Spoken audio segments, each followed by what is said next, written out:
ইনশাআল্লাহ অতি শীঘ্র আপনাদের সামনে সামনাসামনি সরাসরি দেখা হবে। বাড়ি ভাড়া খুঁজছেন বিএনপির ভারপ্রাপ্ত চেয়ারম্যান তারেক রহমান, কারণ ঢাকায় তার নিজস্ব কোনো বাড়ি নেই। দেশে ফিরে তিনি কোথায় থাকবেন সেটা এখনো ঠিক হয়নি। বাসা ভাড়া পেলে তারপর তিনি সেখানে উঠবেন। সম্প্রতি রাজশাহী মহানগর বিএনপির দ্বিবার্ষিক সম্মেলনে দেওয়া বক্তব্যে বিএনপি চেয়ারপারসনের উপদেষ্টা আব্দুস সালাম এ চমকপ্রদ তথ্যটি দেন। তিনি বলেন, বিএনপির নেতা তারেক রহমানের ঢাকা শহরে কোনো বাড়ি গাড়ি বা ব্যাংক ব্যালেন্স নেই। তিনি দেশে ফিরে কোথায় থাকবেন সেজন্যই বাড়ি ভাড়া খুঁজছেন। এ বক্তব্যটি তারেক রহমানের রাজনৈতিক ভাবমূর্তিতে এক নতুন মাত্রায় নিয়ে গেছে। একজন শীর্ষ রাজনৈতিক নেতার এমন সাধারণ জীবনযাপন, বিশেষ করে যখন তার রাজনৈতিক প্রতিপক্ষরা বিপুল পরিমাণ সম্পদের মালিক বলে পরিচিত, তখন এটি তার অনুসারীদের মধ্যে এক ধরনের আবেগ তৈরি করে।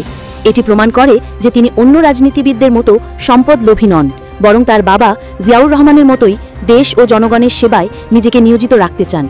আব্দুস সালাম তার বক্তব্যে তারেক রহমানকে তার বাবা জিয়াউর রহমানের সঙ্গে তুলনা করেছেন।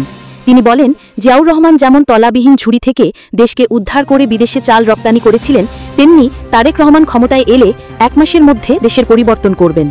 এই তুলনাটি তারেক রহমানের নেতৃত্বের প্রতি দলের আস্থা এবং জনগণের কাছে তাকে একজন সৎ ও দেশপ্রেমিক নেতা হিসেবে তুলে ধরার একটি প্রচেষ্টা। আব্দুস সালাম আরও বলেন, ইনশাল্লাহ আগামী নির্বাচনে বাংলাদেশের রাষ্ট্র ক্ষমতায় যখন তারেক রহমান আসবেন, 1 মাসের মধ্যে তার বাবার মতো এ দেশকে তিনি পরিবর্তন করে দেবেন। এ মন্তব্যটি তারেক রহমানের ভবিষ্যৎ নেতৃত্ব এবং তার সম্ভাব্য সরকার পরিচালনার একটি সুস্পষ্ট বার্তা দেয়।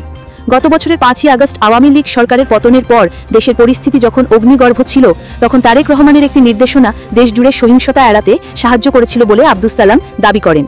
তিনি বলেন, তার নেতার এক নির্দেশে সারা দেশ ঠান্ডা হয়ে গিয়েছিল। তা না হলে যে আগুন তাদের বুকে জ্বলছিল, সে আগুন দিয়ে সারা বাংলাদেশের আওয়ামী লীগের বাড়িঘর আগুনে জ্বলজ্বলা করে উঠত। কিন্তু তার নেতা প্রমাণ করেছেন যে তিনি দলের নেতা নন, শুধু তিনি দেশের নেতা। এই বক্তব্যটি তারেক রহমানের রাজনৈতিক দূরদর্শিতা এবং দেশের প্রতি তার দায়িত্ববোধকে তুলে ধরে। এটি প্রমাণ করে যে তিনি কেবল দলীয় স্বার্থে নয়, বরং দেশের শান্তি এবং স্থিতিশীলতার জন্য কাজ করেন। আব্দুস সালাম তারেকের ভবিষ্যৎ সরকার পরিচালনার বিষয়ে কিছু গুরুত্বপূর্ণ অঙ্গীকার তুলে ধরেন। তিনি বলেন, কোনো চুরিবাটপাড়ি চলবে না, কোনো রাহাজানি চলবে না, কোনো চাঁদাবাজি চলবে না। তিনি আরও বলেন, তার নেতা এখন খালি নির্দেশ দিয়েছেন, কিন্তু ক্ষমতায় নেই, কার্যকর করতে পারেননি। তাই ক্ষমতায় আসলে বুঝবেন, অনেকেই টের পাবেন।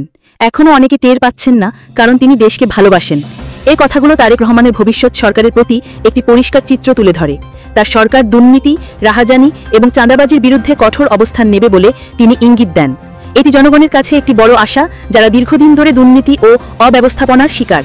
তারেক রহমান ক্ষমতায় এলে দেশের সুনাম প্রতিষ্ঠা করবেন এবং জনগণের জীবনযাত্রার মান উন্নত করবেন বলে আব্দুস সালাম আশা প্রকাশ করেন।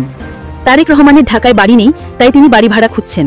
এই খবরটি হয়তো একটি সাধারণ ঘটনা, কিন্তু এর পেছনের রাজনৈতিক বার্তাটি অত্যন্ত গুরুত্বপূর্ণ। এটি তারেক রহমানের সাধারণ জীবনযাপন, তার বাবার মতো সততা এবং দেশের প্রতি তার অঙ্গীকারকে তুলে ধরে। তার এই সিদ্ধান্ত তার রাজনৈতিক ভাবমূর্তিকে আরও উজ্জ্বল করবে এবং তার অনুসারীদের মধ্যে নতুন উদ্দীপনা সৃষ্টি করবে। এটি প্রমাণ করে যে তিনি কেবল একজন রাজনৈতিক নেতা নন, বরং দেশের একজন সাধারণ মানুষ হিসেবে নিজেকে দেখেন।